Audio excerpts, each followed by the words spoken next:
Hello guys, आपको मेरे channel technology weapon पर स्वागत है। आज हम करेंगे डायरेक्टरेट ऑफ एजुकेशन की तरफ से दी जाने वाली वर्कशीट नंबर 1, जो कि है क्लास 7 की और सब्जेक्ट है सोशल साइंस और डेट है 5 अप्रैल 2021। तो आज का हमारा टॉपिक है इस वर्कशीट में environment. After the long vacation when Ravi started going to school again.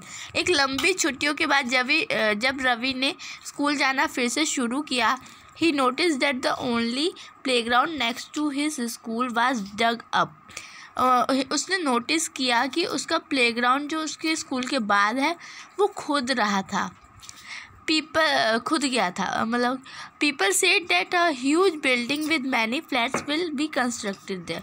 मतलब लोगों ने कहा कि यहाँ पे बहुत लंबी लंबी बिल्डिंग्स बनेंगी। Ravi was almost in tears. Ravi बहुत आंखों में आंसू भर लिए रवि ने। When he realise that the big playground with its soft grass.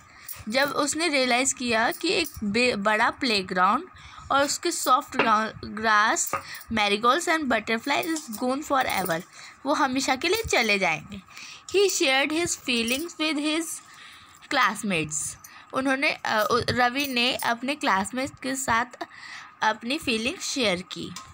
In the assembly the principal to sadly observe see how our environment is changing. Principal बहुत sad हो गए थे ऑब्ज़र्व करके कि हमारा एनवायरनमेंट चेंजिंग हो रहा है बहुत ज़्यादा। In the class Ravi asked his teacher. Ravi ने अपनी क्लास में उसकी टीचर से पूछा, what is environment, whatever see you in your surroundings. Ravi ने पूछा, पर्यावरण किसे कहते हैं, वट एवर सी यू, आसपास जो देखते हैं उसे कहते हैं, सेड द टीचर। टीचर ने कहा कि जो भी तुम अपने आसपास देखते हो उसे एनवायरनमेंट कहते हैं।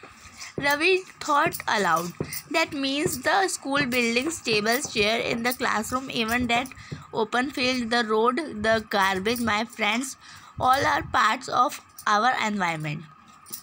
रवि ने बहुत लाउडली कहा, इसका मतलब कि हमारे बिल्डिंग, टेबल, चेयर और जो भी क्लासरूम है, जो क्लासरूम में है, इवन ओपन फील्ड, जो भी खुला हुआ मैदान है, गार्बेज, कचरा, मेरे दोस्त, all are parts of environment, वो एक एनवायरनमेंट का हिस्सा है। Make a list. अब आइए करते हैं हम solve. Make a list of material which are available around your according to this table. Material available in household.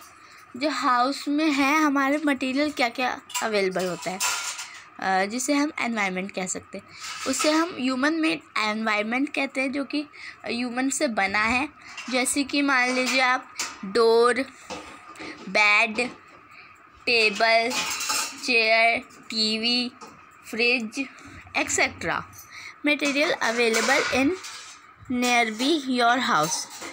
जो भी मटेरियल अवेलेबल है आपके घर के पास में, जैसे कि वो प्लॉट्स होते हैं और जो प्लॉट्स पे घास वगैरह होते हैं, और जो भी मटेरियल हमारे घर के पास में है वो आप बता सकते हैं।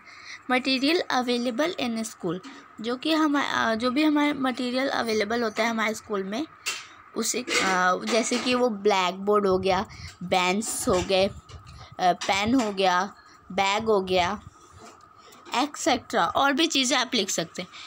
Are all the material of the same type. ये दो जो ड्राइंग है उन्होंने पूछा है, आर ऑल द, वो लोग बता रहे हैं, और ये एक क्वेश्चन है।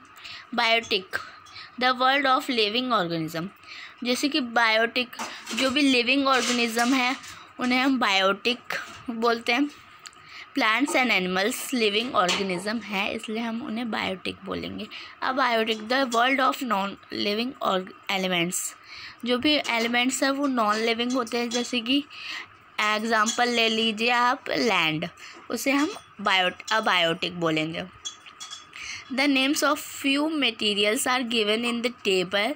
Find them out and put them in the appropriate column.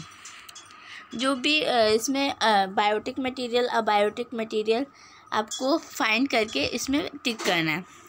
तो देखिए, फॉरेस्ट, ये हो गया एक फॉरेस्ट,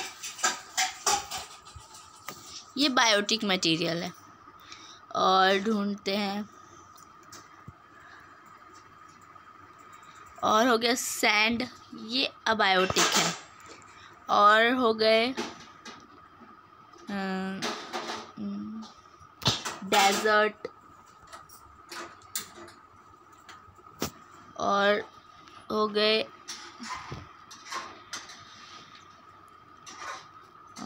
और हो सकते हैं, और इसमें से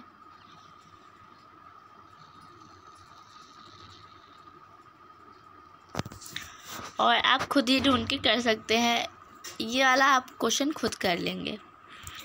तो thank you friends watching, thank you guys for watching my video. अगर आपने अभी तक मेरे चैनल को सब्सक्राइब नहीं किया है और मेरी वीडियो को लाइक नहीं किया है तो प्लीज़ कर दीजिए। बाय।